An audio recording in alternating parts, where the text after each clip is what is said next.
On the morning of August 23, 1943, Rear Admiral Takaji Joshima stood on the flag bridge of the aircraft carrier Zuikaku, anchored in Truk Lagoon, reading intelligence summaries that made no sense. The reports from reconnaissance aircraft, radio intercepts, and submarine observations all pointed to the same impossible conclusion. The Americans were deploying carrier forces at a rate that violated everything Joshima understood about naval construction, shipyard capacity, and industrial logistics. 3 months earlier, in May, Japanese intelligence had confirmed the presence of 8 American fleet carriers operating in the Pacific. 8 carriers represented formidable strength, but it was manageable. Japan still had 6 operational carriers. The ratio was unfavorable but not catastrophic. With superior tactics and better trained pilots, Japanese carrier forces could still contest American naval dominance. But the August intelligence reports showed something different. The Americans now had 14 fleet carriers. 14. 6 new fleet carriers had joined the Pacific Fleet in 90 days. That rate of construction seemed physically impossible. Japan had spent 32 months building 1 fleet carrier, Taiho, which was still months away from commissioning. The Americans were commissioning fleet carriers every 2 weeks. The numbers made Joshima's head hurt. He had read the reports 3 times, checking for translation errors or misidentified vessels. But the evidence was overwhelming. American carrier strength in the Pacific had nearly doubled in 3 months, and there was no indication the expansion was slowing. If you're enjoying this deep dive into the story, hit the subscribe button and let us know in the comments from where in the world you are watching from today. Joshima was not a naive officer. He understood American industrial capacity. He had read the pre-war intelligence estimates that calculated American steel production, shipyard capacity, and construction timelines. Those estimates had been thorough and carefully researched. They showed that the United States could build ships faster than Japan, perhaps twice as fast under wartime conditions. But the estimates had also shown limits. Shipyards required trained workers, specialized equipment, and months of careful work to build complex vessels like aircraft carriers. Even with American industrial advantages, intelligence projections suggested the United States Navy could add perhaps 8 to 10 new fleet carriers per year if they mobilized every available resource and prioritized carrier construction over other naval programs. The Americans were exceeding those projections by a factor of 2, and they were doing it while simultaneously building cruisers, destroyers, submarines, merchant ships, landing craft, and dozens of smaller escort carriers. The scale of production suggested an industrial capacity that Japanese planners had fundamentally underestimated. The question that kept Joshima awake at night was simple. If American shipyards could build this many carriers this fast, what else had Japanese intelligence gotten wrong? Japan had entered the war with clear strategic assumptions about American capabilities and limitations. Those assumptions had informed every major decision. The Pearl Harbor attack plan assumed American carrier strength would remain limited for at least 2 years after war began. The defensive perimeter strategy assumed American forces could not mount simultaneous offensives in multiple theaters. The attrition warfare doctrine assumed Japanese forces could inflict losses faster than Americans could replace them. Every single one of those assumptions was wrong. The first American Essex-class fleet carrier, USS Essex, had been commissioned on December 31, 1942. Japanese naval intelligence had noted the commissioning but did not consider it particularly significant. 1 new American carrier was expected. The Americans had lost 4 carriers in the first year of the war: Lexington at Coral Sea, Yorktown at Midway, Wasp in the Solomons, Hornet at Santa Cruz. Essex was a replacement, nothing more. Then in January 1943, a second Essex-class carrier commissioned, USS Yorktown, named after the carrier lost at Midway. 2 carriers in 1 month was unusual but not alarming. Perhaps the Americans had rushed construction to replace combat losses. In February, USS Lexington commissioned, also named after a lost carrier. 3 new fleet carriers in 3 months represented faster construction than Japanese planners had anticipated, but the pace still seemed sustainable. The Americans were clearly prioritizing carrier construction, which was exactly what Japanese war planners had expected them to do. Then the pace accelerated. USS Bunker Hill, commissioned in May, USS Intrepid in September, USS Wasp in November, replacing the carrier sunk in September 1942. USS Hornet, also in November, replacing the carrier lost at Santa Cruz. 7 Essex-class carriers commissioned in 11 months. That was 1 carrier every 6 weeks. Japan had commissioned 0 new fleet carriers in that same period. The disparity was already alarming by the end of 1943, but Japanese naval staff convinced themselves the pace could not continue. Building 7 carriers in 11 months must have strained American shipyard capacity to its absolute limit. The Americans were probably sacrificing quality for speed, rushing carriers into service before they were fully ready. Those 7 carriers likely represented the maximum output American industry could sustain. That assumption lasted until the spring of 1944, when American carrier strength exploded. USS Franklin, commissioned in January, USS Ticonderoga in May, USS Hancock in April, USS Bennington in August, USS Bonhomme, Richard in November, and more were coming. Intelligence reports showed at least 6 additional Essex-class carriers under construction at various American shipyards, all within months of completion. By August 1944, the Americans had 17 Essex-class fleet carriers in commission. 17. Japan had commissioned 1 new fleet carrier, Taiho, in that same period, and they had lost Taiho 3 months later at the Philippine Sea. The ratio was no longer unfavorable, it was catastrophic, 17-0. The Americans were adding fleet carriers at a rate Japan could not remotely match, and they showed no signs of slowing down. What made the situation even more devastating was that Essex-class carriers were not inferior emergency replacements.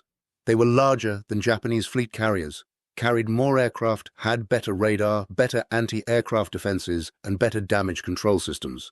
An Essex-class carrier displaced 27,100 tons standard load and could carry 90 aircraft. Japanese fleet carriers displaced between 25,000 and 29,000 tons and carried between 65 and 75 aircraft. The Americans were building better carriers, and they were building them faster. How? The answer started with decisions made years before the war began. In May 1939, the United States Navy proposed a new carrier design that would become the Essex class. The design was ambitious. It called for a carrier significantly larger than previous American carriers, with heavier armament, more aircraft capacity, and better protection. Naval architects estimated construction time at approximately 42 months per ship under peacetime conditions. When war broke out in Europe in September 1939, American strategic planners recognized that the United States might eventually be drawn into the conflict. Congress authorized funding for additional Essex-class carriers. 3 were ordered in early 1940. After France fell in June 1940, 7 more were ordered. The program was accelerating even before Pearl Harbor. 5 Essex-class carriers were under construction when Japan attacked Pearl Harbor on December 7th, 1941. Those 5 ships were already months into their construction cycles. Essex herself had been laid down on April 28, 1941, 7 months before war began.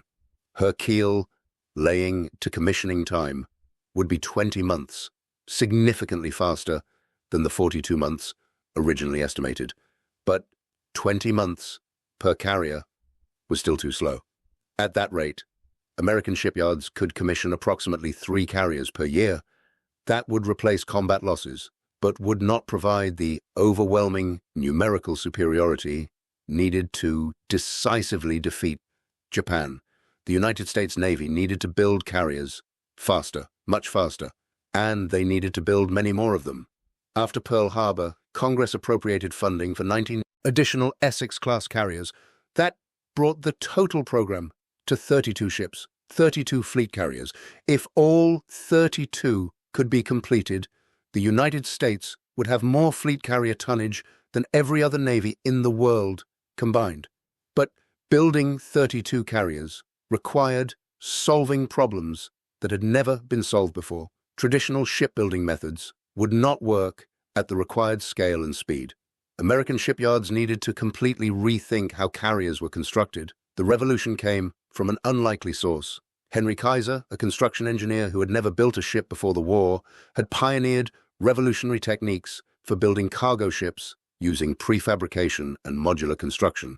His Liberty ship program was producing cargo ships in weeks instead of months by breaking ships down into components that could be built separately and then welded together.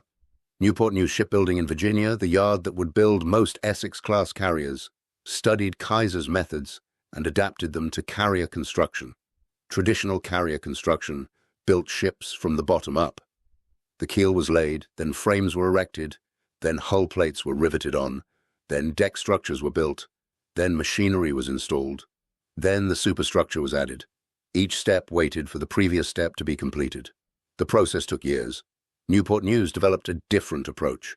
They divided carrier construction into modules. Hull sections were prefabricated in specialized shops. Flight deck sections were built separately with all wiring, ventilation, and structural supports already installed. Elevator assemblies were built and tested as complete units. Propulsion systems were assembled and tested in dedicated facilities. Island superstructures were constructed off the ship and lifted into place as complete assemblies. Workers no longer built one part of the ship and then moved to the next part.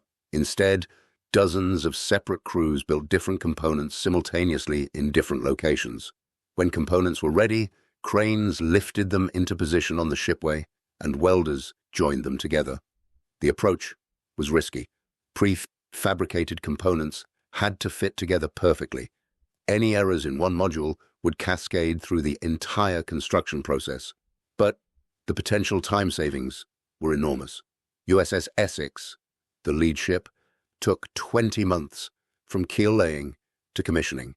That was already fast compared to peacetime estimates. But Essex was essentially a prototype, built using modified traditional methods, while Newport News figured out the prefabrication system. USS Yorktown, the second ship, took only 16.5 months.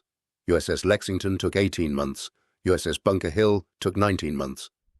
As workers learned the system, construction times stabilized at approximately 16 to 18 months from keel laying to commissioning. That was twice as fast as Japanese carriers, and Newport News was just one of 6 shipyards building Essex-class carriers. Brooklyn Navy Yard was building Essex-class carriers. Philadelphia Navy Yard was building Essex-class carriers. Norfolk Navy Yard was building Essex-class carriers. Fore River Shipyard in Massachusetts was building Essex-class carriers. All 6 yards adopted variations of the Newport News prefabrication system. All 6 were completing carriers in 16 to 18 months. The mathematics of the situation became clear by mid-1943. 6 shipyards each completing 1 carrier every 18 months meant 1 carrier commissioning every 3 months. But as yards refined their techniques, multiple carriers were moving through construction simultaneously. By late 1943, American shipyards were launching new Essex-class carriers every 6 to 8 weeks. The Japanese naval staff in Tokyo studied these numbers and searched for ways they could be wrong. Perhaps the Americans were cutting corners. Perhaps quality was suffering. Perhaps these rapidly built carriers would prove fragile in combat. The Battle of the Philippine Sea in June 1944 destroyed those hopes. Admiral Jisaburo Ozawa committed Japan's remaining carrier strength to what was intended as a decisive engagement: 9 carriers, 3 fleet carriers, and 6 light carriers. The carriers embarked 450 aircraft. It was the largest carrier force Japan had assembled since Midway. The Americans deployed 15 carriers, 7 Essex-class fleet carriers and 8 light carriers. Those 15 carriers embarked 956 aircraft, more than twice the Japanese total. The battle was not close. American F-6F Hellcat fighters slaughtered Japanese strike aircraft. Of 450 Japanese aircraft launched, 300 were shot down. American losses were 29 aircraft. The American carriers that participated in Philippine Sea included Essex, Lexington, Bunker Hill, Wasp, Hornet, Yorktown, and Enterprise. Enterprise was a pre-war carrier. The other 6 were all Essex-class ships commissioned within the previous 18 months. Those rapidly built carriers performed flawlessly. They launched massive airstrikes, recovered aircraft efficiently, defended themselves against Japanese attacks, and sustained multi-day operations without mechanical failures or operational limitations. If American shipyards were sacrificing quality for speed, it did not show in combat performance. After Philippine Sea, Japanese carrier aviation effectively ceased to exist as a viable fighting force. Japan still had carriers, but they lacked trained pilots and sufficient aircraft to operate them. American submarines had sunk 2 of Japan's 3 remaining fleet carriers during the battle. The third, Zuikaku, survived only to be sunk 4 months later at Leyte Gulf. By late 1944, Japan had 0 operational fleet carriers. The United States had 23 Essex-class carriers, either in service or completing final trials, 23-0. The disparity was so overwhelming that individual carrier losses became strategically irrelevant for the Americans. When USS Princeton was sunk at Leyte Gulf in October 1944, it was the first and only Essex-class carrier lost to enemy action during the war. The loss was tactically unfortunate, but strategically meaningless. 3 more Essex-class carriers were commissioned in the following 2 months. Japanese planners had built their entire war strategy on assumptions about American carrier availability. Those assumptions were wrong from the beginning, and the error compounded every month as more American carriers joined the fleet while Japanese carrier strength declined towards 0. But even more devastating than the sheer numbers was what those numbers revealed about American industrial capacity.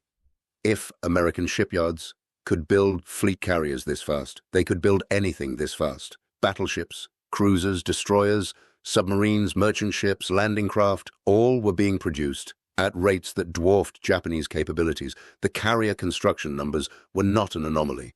They were a window into an industrial machine that Japan had catastrophically underestimated. An industrial machine that was just reaching full wartime production capacity in mid-1944, 3 years into the war. Admiral Joshima, standing on Zuikaku's bridge in August 1943, with intelligence reports showing 14 American carriers, understood what was coming. The Americans would keep building carriers. They would keep training pilots. They would keep producing aircraft. And they would keep pressing forward until Japan's defensive perimeter collapsed completely. The war was already over. The shooting would continue for 2 more years. Tens of thousands more would die. But the outcome was decided by industrial capacity, welding torches, and assembly lines in shipyards 7,000 miles away. The question was never whether Japan would lose.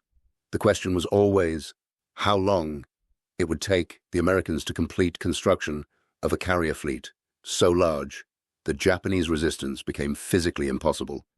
If you find this story engaging, please take a moment to subscribe and enable notifications. It helps us continue producing in-depth content like this. The scale of American carrier production became fully visible in the spring of 1944 when Japanese naval intelligence compiled comprehensive assessments of enemy strength across all theaters. The numbers revealed a pattern that went far beyond simple industrial advantage. They revealed a fundamental miscalculation about the nature of American mobilization. Japanese planners had assumed American carrier construction would follow a rational pattern: build carriers to replace losses, build additional carriers to support offensive operations, maintain a strategic reserve. The total program might reach 12 to 15 carriers over 3 to 4 years of war. That would give the Americans numerical superiority, but Japan could still contest carrier battles if they chose engagements carefully and inflicted disproportionate losses. The actual American program bore no resemblance to this rational model. The Americans were not building carriers to achieve superiority. They were building carriers to achieve total dominance. They were building so many carriers that losing 3 or 4 in a single battle would barely affect operational capability. By June 1944, the Pacific Fleet operated with such overwhelming carrier strength that Admiral Mark Mitcher could divide his forces into 4 separate task groups, each with 3 or 4 carriers, and operate them independently across hundreds of miles of ocean. Task Group 58.1 struck the Marianas. Task Group 58.2 hit Guam. Task Group 58.3 raided Tinian. Task Group 58.4 provided fleet protection and strike reserve. 4 independent carrier task forces, each larger than Japan's entire remaining carrier strength, operating simultaneously in different locations. The operational flexibility this provided was unprecedented in naval history. If one task group encountered unexpected resistance, another could be vectored to provide support within hours. If Japanese forces concentrated against one group, the others would strike undefended targets. If all 4 groups concentrated, they could bring over 800 aircraft against a single target. Japanese doctrine had always emphasized the decisive battle. Concentrate forces, strike decisively, achieve victory through superior tactics and fighting spirit.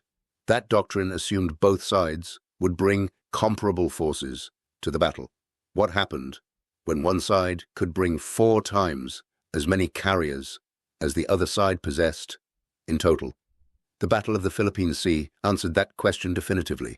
American carrier aviation slaughtered Japanese aircraft in what American pilots sardonically called the Great Marianas Turkey Shoot. The battle was not a contest. It was an execution. What shocked Japanese naval officers who survived the battle was not just the American numerical advantage. It was the quality of American carrier operations. Essex-class carriers maintained constant combat air patrols. Fighter directors used radar to vector interceptors onto incoming strikes long before they reached the fleet. Damage control parties saved ships that should have sunk. Logistics ships provided underway replenishment so carriers could remain operational for weeks without returning to port. The Americans had not just built more carriers. They had built better carriers, operated by larger, more specialized crews using superior equipment and doctrine that had been refined through 2 years of continuous combat operations. Japanese carriers operated with crews of approximately 1,500 to 2,000 personnel. American Essex-class carriers operated with crews of over 2,700. That 50% manning advantage translated directly into operational capability. More damage control. Specialists meant ships could survive hits that would sink Japanese carriers. More maintenance personnel meant aircraft could be turned around faster. More supply specialists meant sustained operations lasted longer.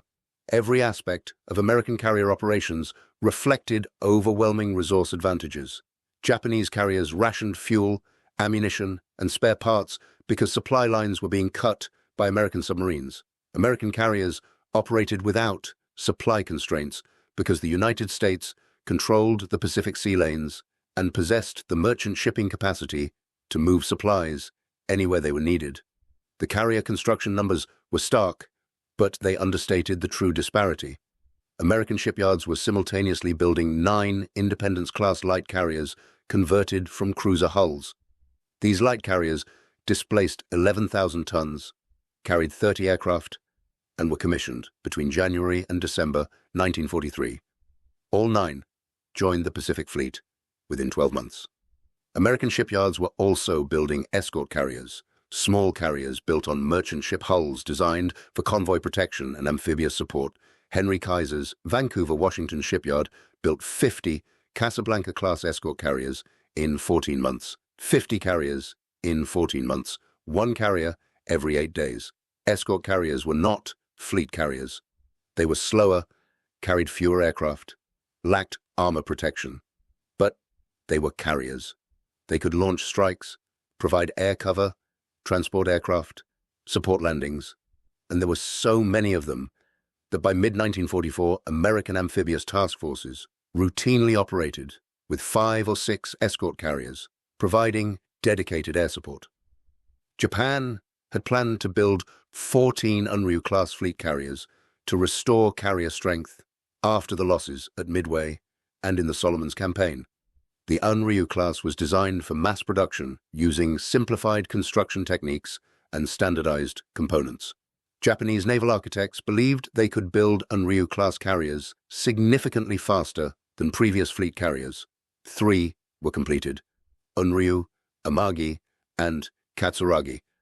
All 3 commissioned within 10 weeks between August and October 1944. This represented genuine acceleration in Japanese carrier construction. Japan was learning to build carriers faster, except the Americans commissioned 9 Essex-class carriers in that same 10-week period, 9-3. For every Japanese carrier commissioned, the Americans commissioned 3 carriers. Japan was accelerating construction, but the Americans were accelerating faster. The remaining 11 Unryu-class carriers were never completed. 6 were under construction when the war ended. 5 were never started because Japanese shipyards lacked the steel, machinery, and workers to begin construction while completing existing projects. The fundamental problem was resources. Building a fleet carrier required approximately 27,000 tons of steel for the hull, armor, and machinery. The United States produced 80 million tons of steel in 1944. Japan produced 6 million tons. The American steel industry outproduced Japan's entire industrial capacity by more than 10-1. That steel gap meant American shipyards had steel. They could build multiple carriers simultaneously. They could scrap defective components and build replacements without worrying about waste. They could maintain large inventories of steel plate, structural members, and armor sections, so construction never stopped waiting for materials. Japanese shipyards rationed steel. Every plate was precious. Construction slowed because workers spent time repairing defects instead of discarding faulty work and starting over. Projects were delayed because shipyards were waiting for steel deliveries that were held up by submarine warfare against Japanese merchant shipping. The machine tool gap was equally severe. American factories produced precision machine tools, lathes, milling machines, drill presses, at rates that allowed shipyards to equip themselves with modern equipment and maintain large maintenance staffs to keep machines running. Japanese shipyards relied on aging equipment that broke down frequently. Replacement parts were scarce. Production slowed when critical machines failed and workers waited days or weeks for repairs. The worker training gap compounded everything else. American shipyards employed over 2 million workers by 1943. Many were new to industrial work. Many were women who had been excluded from shipyard employment before the war. Training programs taught specialized skills in weeks. A welder learned to weld specific joints on specific components in 2 weeks of training, then spent months doing that one task repeatedly until she could work faster than traditionally trained craftsmen who had spent years learning their trade. Japanese shipyards employed 300,000 workers. Many were skilled craftsmen trained through years of apprenticeship, but they were spread thin across dozens of projects. Training new workers was slow because experienced workers were too busy to teach. The traditional Japanese emphasis on craftsmanship over standardization meant workers custom-fitted components rather than using interchangeable parts. That approach produced beautiful ships, but it was slow. American workers did not custom-fit anything. Components were manufactured to precise tolerances. They either fit or they were rejected and replaced. Speed mattered more than perfection. Both approaches had merit, but in wartime, speed won. Newport News. Shipbuilding developed specialized facilities for every major carrier component, one building 500 feet long, fabricated flight deck sections exclusively. Steel plates moved from storage to cutting stations, where workers with acetylene torches cut them to specifications. Cut plates moved to edge preparation stations, where workers beveled edges for welding. Then to assembly jigs, where plates were aligned and tack welded. Finally to welding stations, where teams of welders completed permanent welds, each welder responsible for specific sections. A complete flight deck section, 120 feet long by 90 feet wide, took 8 days, from raw steel to finished component. The same section built using traditional methods with a single crew working in the shipway would take 6 weeks. Another building fabricated elevator assemblies. Carrier elevators were complex mechanisms, hydraulically powered, capable of lifting 30-ton aircraft from hangar deck to flight deck in 30 seconds. Traditional shipyards installed elevators piece by piece in the carrier hull. It was difficult work in cramped spaces, requiring precise alignment and extensive testing. Newport News built entire elevator assemblies in dedicated shops. The assembly was tested, adjusted, and verified before it reached the ship. When installation time came, cranes lifted the complete elevator into position.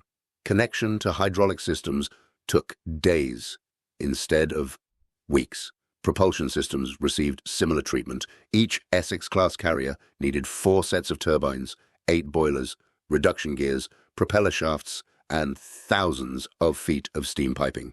Installing this machinery traditionally took months. Newport News created propulsion module assemblies. Each module contained 1 complete turbine set, 2 boilers, and all associated piping pre-assembled and tested. The modules were built in separate facilities, completely outfitted with instrumentation and controls. They were test-fired using temporary steam connections to verify performance. When the carrier hull was ready, cranes lifted the entire propulsion module into the machinery space. Workers connected steam lines, electrical cables, and control systems. The entire installation took 3 weeks instead of 3 months. This modular approach extended to everything. Radar systems were pre-assembled and tested. Complete radar masts with antennas, transmitters, receivers, and power supplies were built in electronic shops, then installed as units. Crew accommodations were prefabricated. Berthing compartments with bunks, lockers, lighting, and ventilation were assembled in specialized shops, then lifted into position in the hull. Even small items were standardized. Every hatch was identical. Every door, every ladder, every ventilation duct, all built to standard specifications that fit standard openings. Workers did not measure and cut and fit each piece individually. They grabbed pre-made components from storage, bolted, or welded them in place, and moved to the next task. The result was carriers that went from keel laying to launch in 6 to 8 months, then spent another 6 to 8 months in outfitting and trials before commissioning. Total time, 14 to 16 months from start to operational carrier. Japan could not match this because they lacked 3 critical elements. First, they lacked the industrial infrastructure for true mass production.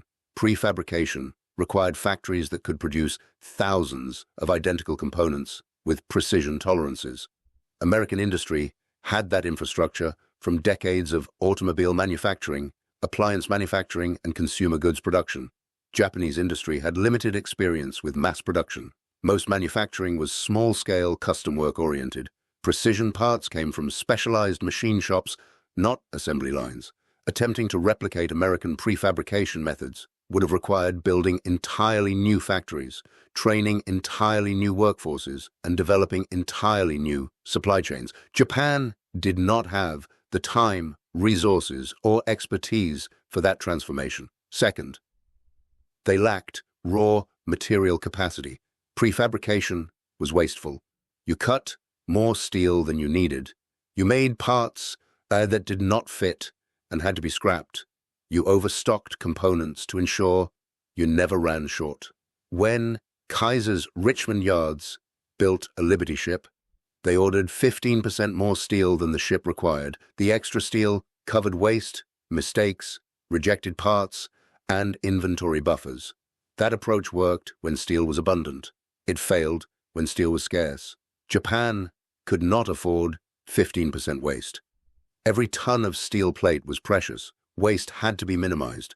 That meant custom fitting. That meant slower work. That meant longer construction times. Third, they lacked transportation infrastructure. American prefabrication worked because components could be manufactured anywhere in the country and shipped to shipyards by rail.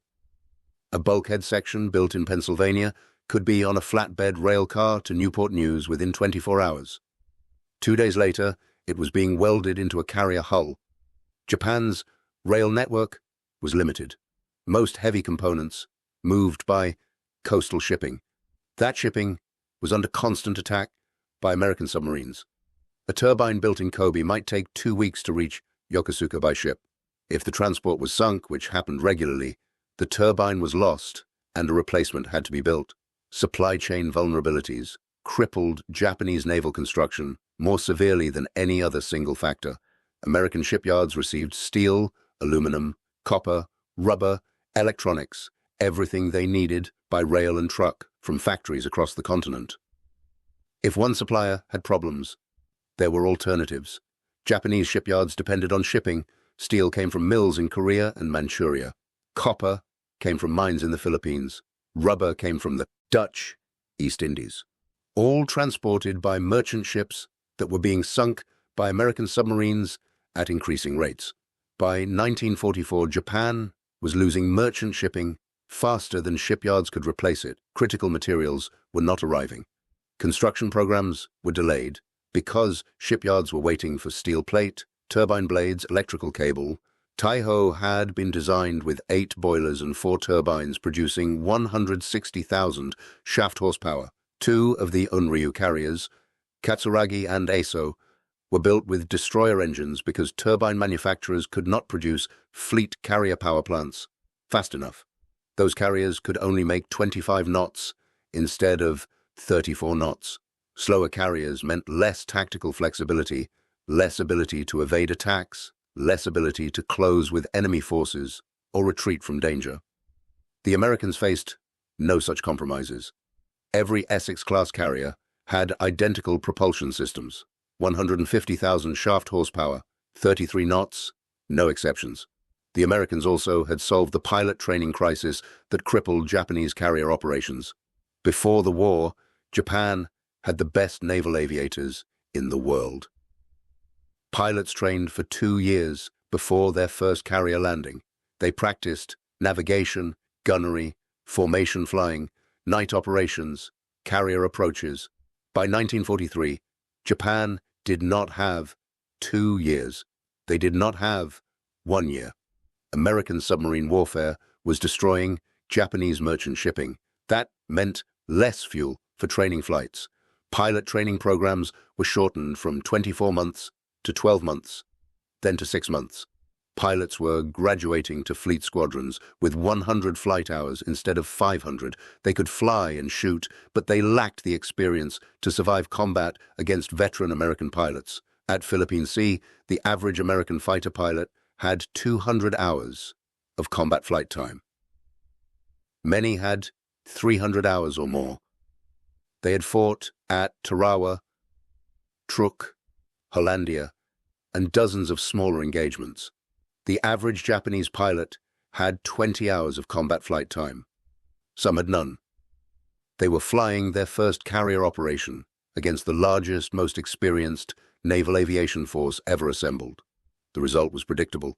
Of 450 aircraft launched, 300 were shot down. Japan lost 350 aircraft and their pilots in 1 day of combat. America lost 29 aircraft.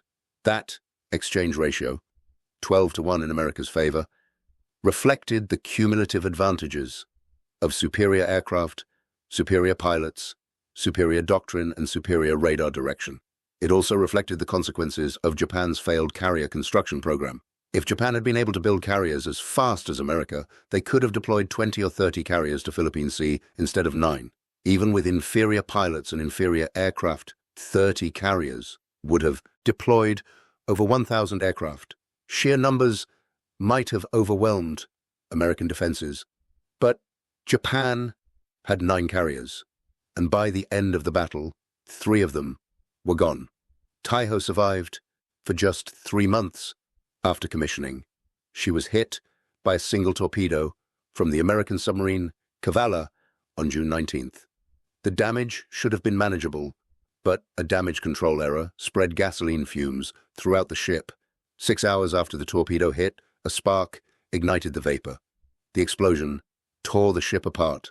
32 months to build, 3 months in service, gone. Zuikaku, one of Japan's most successful carriers, veteran of Pearl Harbor, Coral Sea, and Santa Cruz, was hit by 4 torpedoes from the submarine Kavala. She sank 7 hours later. Hiyo was hit by aerial torpedoes and bombs. She caught fire, lost power, and sank. Japan lost 3 carriers in 1 day. The Americans lost none. By late 1944, Japan's carrier force was effectively finished. At the Battle of Leyte Gulf in October, the Japanese committed their remaining carriers as a decoy force. 4 carriers with almost no aircraft aboard sailed north to draw American carriers away from the main battle area. The plan worked. American carrier aircraft attacked the decoy force and sank all 4 carriers. But the sacrifice achieved nothing. American escort carriers in Leyte Gulf fought off the Japanese surface fleet anyway. Zuikaku, the last of the 6 carriers that attacked Pearl Harbor, went down on October the 25th, 1944. She had survived 3 years of combat. She was sunk because Japan no longer had enough aircraft or pilots to defend her. By November 1944, Japan had no operational fleet carriers. America had 28. The American industrial advantage was not just numbers, it was systemic. When an Essex-class carrier was damaged in combat, it sailed to a naval yard for repairs. The repairs were completed in weeks or months using prefabricated replacement sections, standardized parts, and massive repair facilities. USS Franklin was hit by 2 bombs on March 19, 1945, while operating off the Japanese coast. The bombs penetrated the flight deck and exploded in the hangar, triggering secondary explosions from fueled and armed aircraft. The fires raged for hours. 807 men were killed. The ship was dead in the water, listing, burning, with magazines threatening to explode. Any other navy would have abandoned ship. Franklin was clearly lost. But American damage control teams fought the fires, stabilized the list, got the engines running. Franklin sailed to Pearl Harbor under her own power at 14 knots. From Pearl Harbor, she transited to Brooklyn Navy Yard for repairs. The ship arrived at Brooklyn on April 28, 1945. The war ended before she could return to service, but she survived. That level of damage control was impossible for Japan. Japanese carriers, hit by major attacks, usually sank or were scuttled. Japan lacked the repair facilities, the replacement parts, the trained damage control teams to save heavily damaged ships. By 1945, the United States Navy had more carrier air power than every other navy in the world combined. Task Force 38, operating off Japan in July 1945, included 17 fleet carriers and 6 light carriers. Those carriers embarked more than 1,500 aircraft. The entire strike force could be assembled, launched, and recovered in under 2 hours. Japan had exactly nothing to counter that level of air power. American carrier strikes ranged freely over Japan, hitting airfields, factories, ports, naval bases, anything that moved. Japanese air defenses were overwhelmed. Japanese fighters were outnumbered 10 to 1 or 20 to 1. The war ended on August 15, 1945. Japan had commissioned 6 carriers during the war, 3 Unryu-class fleet carriers, 3 converted light carriers. America had commissioned 24 Essex-class fleet carriers, 9 Independence-class light carriers, and over 100 escort carriers. The final ratio was roughly 20 to 1. 20 American carriers for every Japanese carrier built during the war. That ratio told the story of how industrial capacity determined the outcome of the Pacific War. Japan entered the war with the finest carrier force in the world, built over 20 years by the most experienced naval architects and shipbuilders in Asia. America entered the war with an untested carrier force built by shipyards that had to learn carrier construction on the fly. But America had something Japan could not match: industrial capacity, raw materials, technological innovation, the ability to learn, adapt, and scale production to levels that seemed impossible. The lessons from the carrier construction race extended far beyond World War II. Industrial capacity matters more than tactical brilliance. Japan had better carrier doctrine in 1941, better pilots, better aircraft, better operational experience. They won every battle for the first 6 months. But tactical advantages erode. Pilots die. Aircraft become obsolete. Doctrine evolves. Industrial advantages compound. Every new carrier America built made it easier to build the next one. Every trained worker made training the next worker faster. Every standardized component made the supply chain more efficient. By mid-1943, American carrier construction had become a self-reinforcing system. Shipyards were completing carriers faster than they could train crews for them. Japan never achieved that momentum. Every carrier they built consumed resources needed for the next one. Every worker trained took time from production. Every component standardized required retooling factories that were already overloaded. The gap widened exponentially. In early 1942, Japan had 8 operational carriers. America had 3. By mid-1943, Japan had 6 operational carriers. America had 14. By mid-1944, Japan had 7 operational carriers. America had 32. By early 1945, Japan had 0 operational carriers. America had 39. The progression was not linear. It was geometric. American carrier strength doubled, then tripled, then quadrupled, while Japanese strength declined. The title of this story captures the essential truth. Japanese admirals counted 8 American carriers in the spring of 1943. By summer, they counted 14. 6 new carriers had arrived in 90 days. That rate of arrival shocked Japanese naval intelligence. It violated every assumption about shipyard capacity and construction timelines.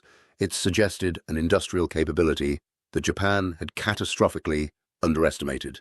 And it was the beginning. By the war's end, American shipyards had built so many carriers that individual losses became strategically irrelevant.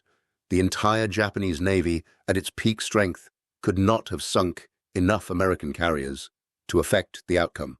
The Americans would simply build more carriers faster than Japan could destroy them. Wars are won in factories long before they are decided on battlefields. The Japanese understood what was happening. Admiral Ozawa, standing on Taiho's bridge in March 1944, knew the numbers. He knew Japan had lost. But understanding the problem and solving it were different things. Japan could not build more shipyards. They lacked the steel, the machine tools, the workers, the logistics infrastructure. Japan could not increase steel production. They lacked the coal, the iron ore, the transportation capacity.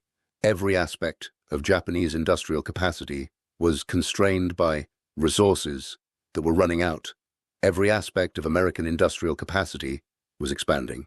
By 1945, American shipyards were launching carriers they did not need. Some Essex-class carriers were completed after the war ended. They never fired a shot in combat, but they existed. The Pacific War was decided in shipyards, not battles. Battles determined when the war ended. Shipyards determined who would win. And the American shipyards, with their prefabrication techniques, their welding innovations, their standardized designs, their armies of workers who had never built ships before, crushed Japan's naval power through sheer industrial output. Thank you for watching. For more detailed historical breakdowns, check out the other videos on your screen now, and don't forget to subscribe.